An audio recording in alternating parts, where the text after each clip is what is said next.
Selamat sore. Jadi sore ini saya melanjutkan video di tahap 2. Setelah tahap 1 awal perbaikan bedengan cabai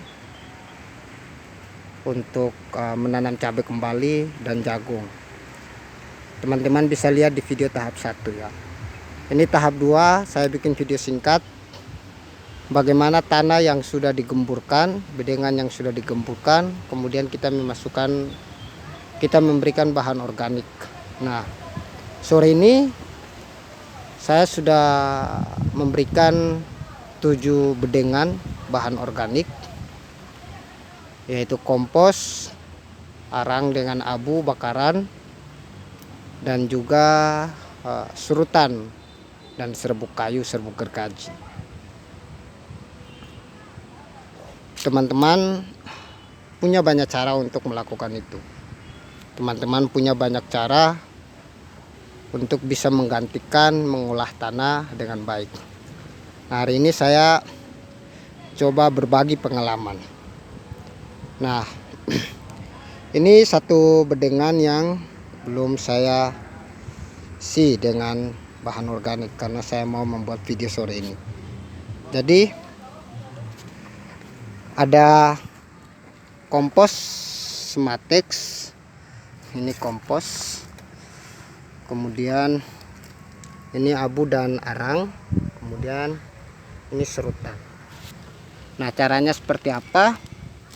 Pertama saya memasukkan kompos di bawahnya dulu ya.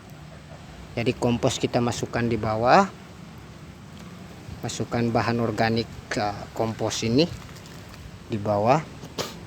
Oke,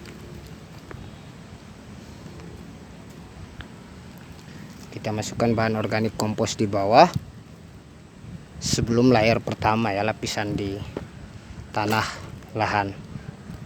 Kemudian kita kasih abu dan arang seperti ini contohnya. Aku kasih contoh aja ini, abu dan arang. Setelah itu kita kasih serutan.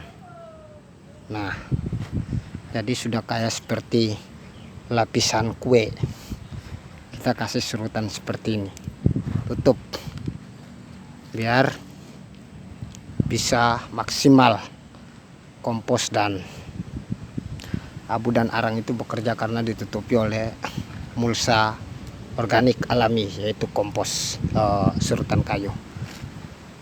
Nah, bagaimana dengan teman-teman yang tidak punya, misalnya terbatas bahan-bahan seperti ini di kota, misalnya tidak punya serbuk kayu, tidak punya serutan kayu, kemudian tidak punya kompos, bagaimana?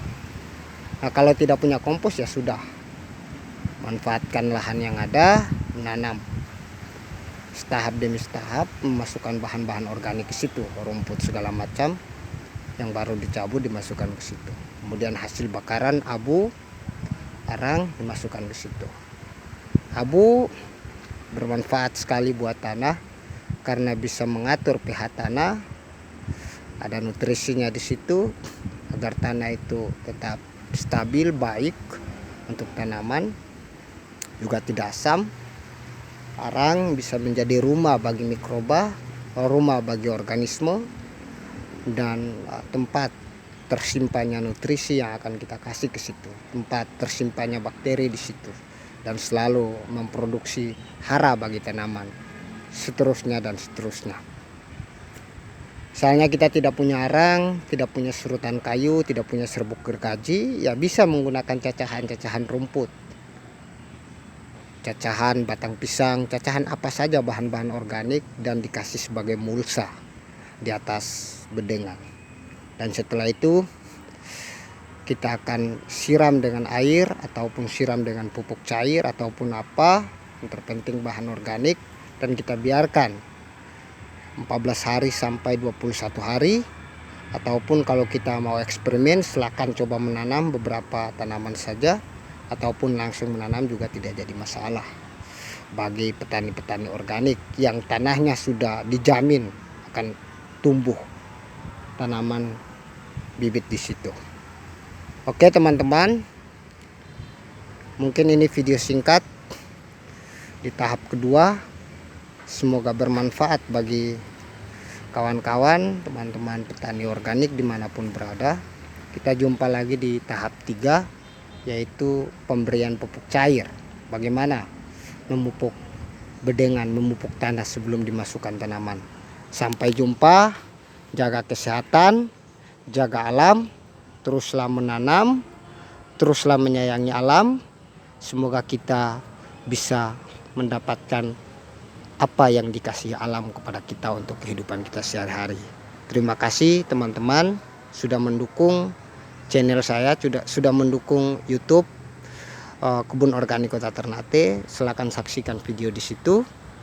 Silakan komen, rekomendasikan apa yang ingin saya buat video tentang apa, biar YouTube saya bisa memberikan edukasi, terus bisa mengupdate, berbagi pengalaman dan pengetahuan tentang berkebun secara organik di lahan maupun di polybag. Sampai jumpa, terima kasih.